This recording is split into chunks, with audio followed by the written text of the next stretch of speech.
Imagine this, you're at a flea market and you see this old candlestick on a table. You ask the seller how much and they say £250 or $300. Do you buy it or do you walk away? Well, one of those decisions is a massive mistake, and by watching this video as we explore identifying and valuing Islamic metalwork, you will know which decision to make and why. Hello and welcome to the channel today. My name is Kieran Hughes-Jones and I am the founder of TaliesinAntiques.com. Now, why watch this video? Well, if you're like me and you visit shops, fairs, flea markets, boot sales, or in the search for pieces of history, items which have real amazing stories, quality, and potentially value, then it's very useful to have a broad knowledge of many different areas of collecting. You don't need to be an expert, but it's good to know what you're looking at. Well, Islamic metalware is one of those areas which is generally quite misunderstood in my experience. However, it's also one of the areas, and you'll see by watching this video, that is actually quite a bit untapped, because the quality, the stories, the amazing works that stem from it, and the values that they can achieve are quite surprising, and in my opinion, they're only going to go up as time goes by. So this video is a good introduction into the subject. It's a beginner's guide. It gives you a very good overview and helps you identify these pieces and know what you're looking at when you're out in those, as I say, fairs, shops, or wherever you're searching. So what we're going to do is we're going to look at a brief overview of the history of Islamic metalware, focus on specific styles and very well-known centres, and then we'll have a look at identifying age and value. So I hope you enjoy as we go through the history of Islamic metalware. To make sense of the metalwork over the centuries, it's useful to have a map of the Islamic world in your head, enough of one to help you place an item to a region and a time. So we'll work our way around the map and focus on major centres you will see on museum labels and serious auction catalogues. The first stop is in eastern Iran in the 12th and early 13th century in the Seljuk sphere around Khorasan. Here, bronze and brass vessels start to be hammered from sheet and inlaid with silver and copper, sometimes in gold, in intricate figural and calligraphic designs. And Khorasan is identified as the main production centre for these inlaid wares. The decoration is busy but controlled, and the figural scenes, the floral and geometric scrolls and other motifs are woven into the design. These pieces are highly sought after by collectors all over the world, and they are rare to find. Examples will fetch high values at auction. The technique is taken up and developed further west in northern Iraq. This is where the Mosul school sits. Now, do you remember from the start of the video the candlestick I asked you whether you would pay £250 for? Well, that example belongs to this region and this period, and it appeared in Sotheby's in 2021 and sold for $9.1 million. It was noted for its size, craftsmanship, the quality of work, and that it was likely made for a courtly commission. It is an exceptional example, a monumental piece made for royalty to show off their wealth. It shows the demand for Islamic metalware from this period, and the key to potentially finding a piece like this is appreciating the quality, the extensive hours of work by skilled hands, and just being able to spot the natural signs of aging over the centuries. Techniques continue to develop and craftsmen travel across the Islamic world, starting new centres and workshops. If we move south and west on the map, we come to Mamluk Egypt and Syria in the 13th and 14th centuries, centred on Cairo and Damascus. Mamluk metalwork is one of the best documented traditions.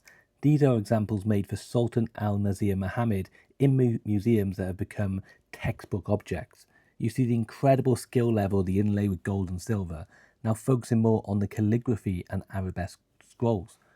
All the script bear a sultan's name and titles. With these other examples, you get a real sense of the style. The inscriptions are the focus, and they quite openly name the patron. Now, these are luxury wares. Workshops are making them especially for sultans, emirs, and rich patrons. This is why the quality is so high in medieval times.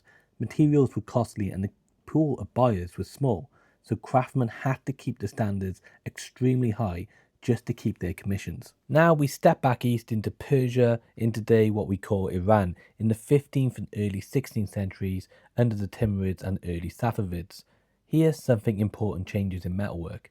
Rather than the heavy silver and copper inlays of the older traditions, you begin to see objects made in brass and copper that are engraved and then tinned, creating a pale silvery finish. There's been a change in taste and now a broader market has opened up.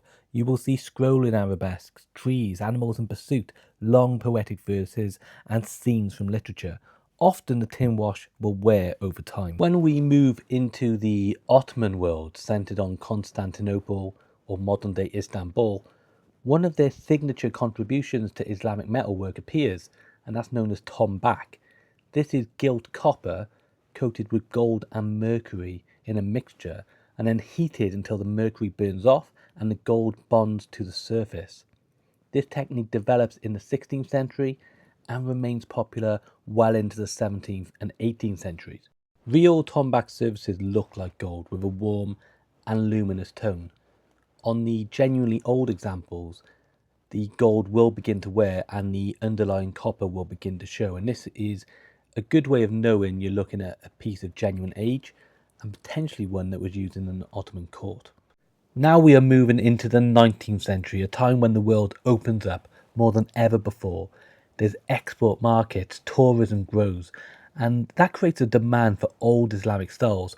All the traditions that we've just talked about start to be revived and copied. This is especially true in Cairo and Damascus. Western tourism and the fashion for exotic interiors has created a new market. Workshops in both cities begin producing large quantities of metalwork imitating the medieval Mamluk styles.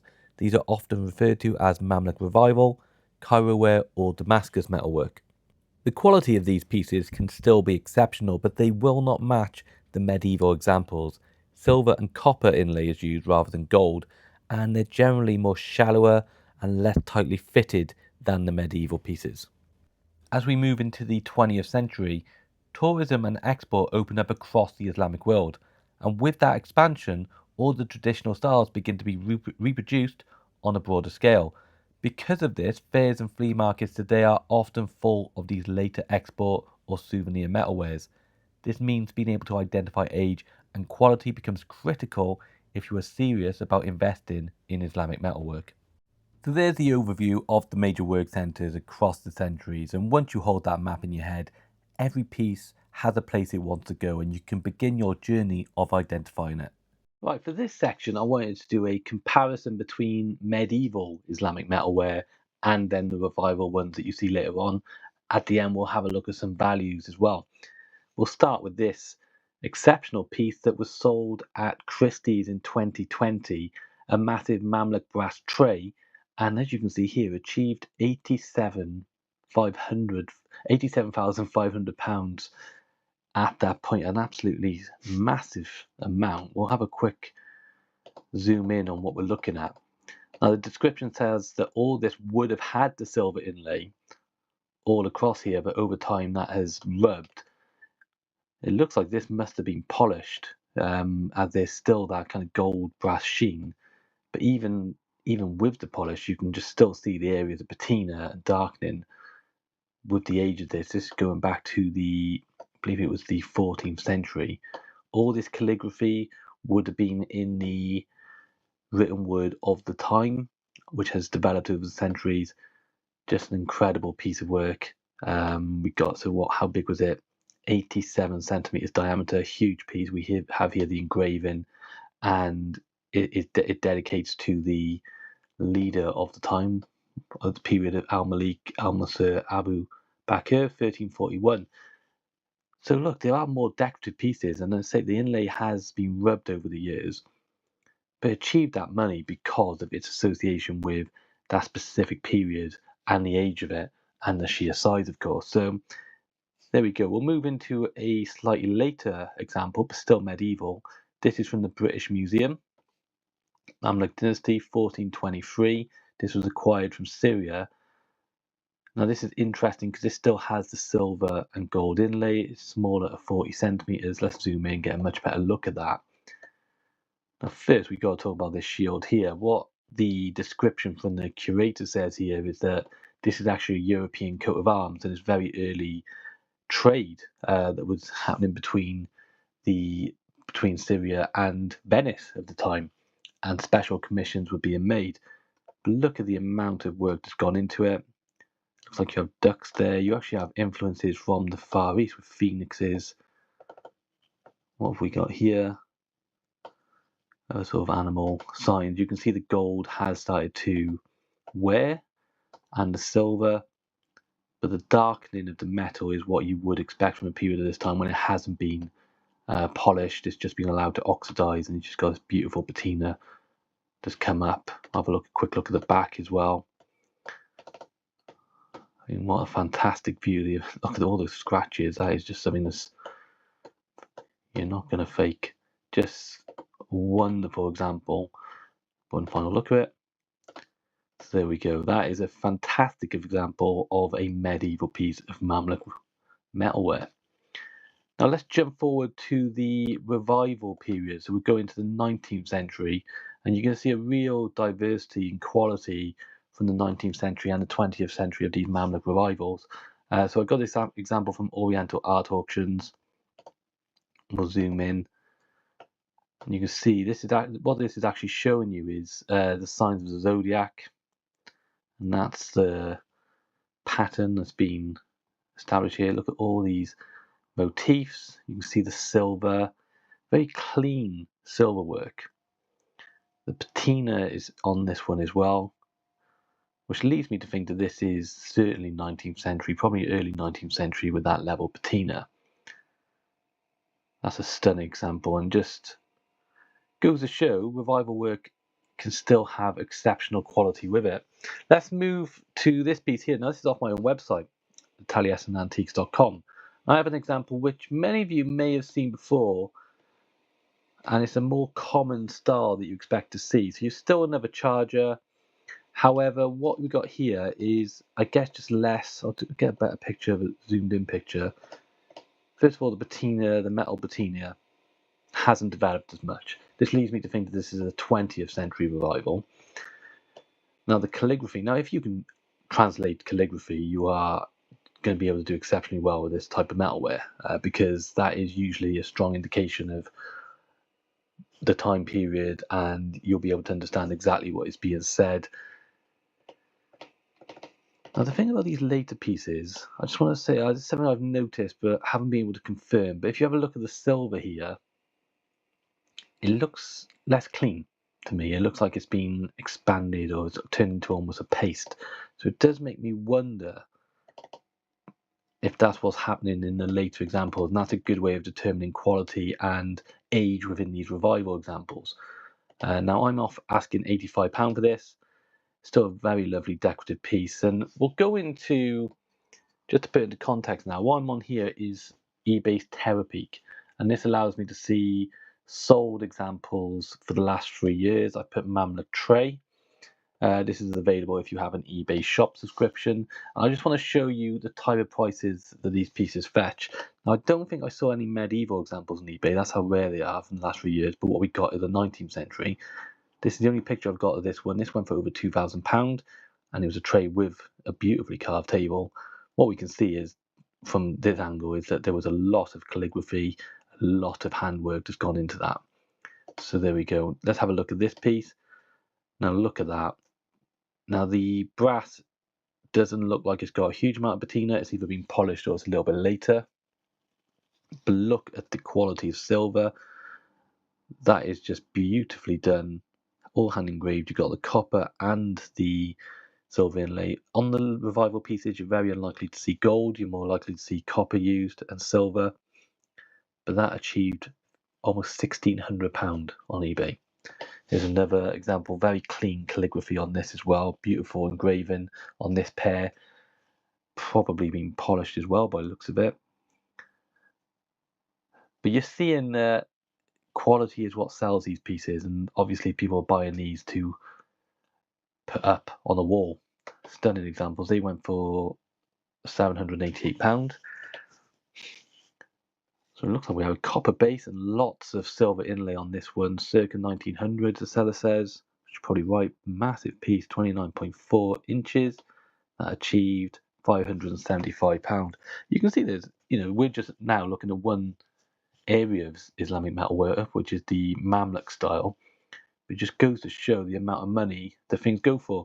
Just going to do a quick look at the other end of the market. So I'm just going to look at the most recent sold. I just want to see some less valuable examples. Let's have a look at this one. This went for £15, copper, and it's just a repeating motif. So I think this is probably a later tourist piece, which is why it didn't fetch as much. Don't think there's any silver inlay there. Perfectly nice piece. That achieves £20 there. Probably I feel like that could have fetched more, but there we go. See what else we got. £61 for this one. Yeah, it's not dissimilar to my one, maybe a little bit cruder than the one on my website. If you have a look at that, it's probably a cleaner example, and I achieved £61. So there we go. It's interesting to see how the styles and quality and how that has developed over the centuries. And that should give you a good idea of when you see these examples out on fairs, market shops, wherever you see them, should give you a good idea of what determines the value and how to age them. So I hope we've established by now that Islamic metalware is certainly an area worth knowing about and keeping an eye on. Now, I want to go back to the start of the video.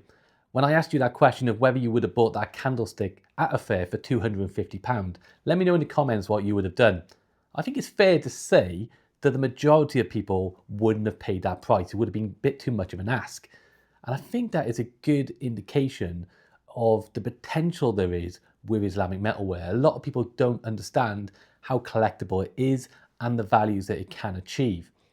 So it does make you think. Now, if you know about Islamic metalware before coming into this video, you may have been thinking that there are certain areas, certain schools or different styles that were mixed, and that is definitely the case. This was deliberately made as a beginner's guide, as an overview. I've left room to do further deep dives and cover different areas in the future. And I'll do that based on how this video is received. If you've enjoyed it, a like, a comment, anything to just show that you enjoyed it and just let me know that there is appetite out there to look into more of this, will help me make a decision on making other videos in future. But for now, that's it. I hope you did enjoy it. And there are other ways you can support my channel as well. You just click the subscribe button. That's free to do.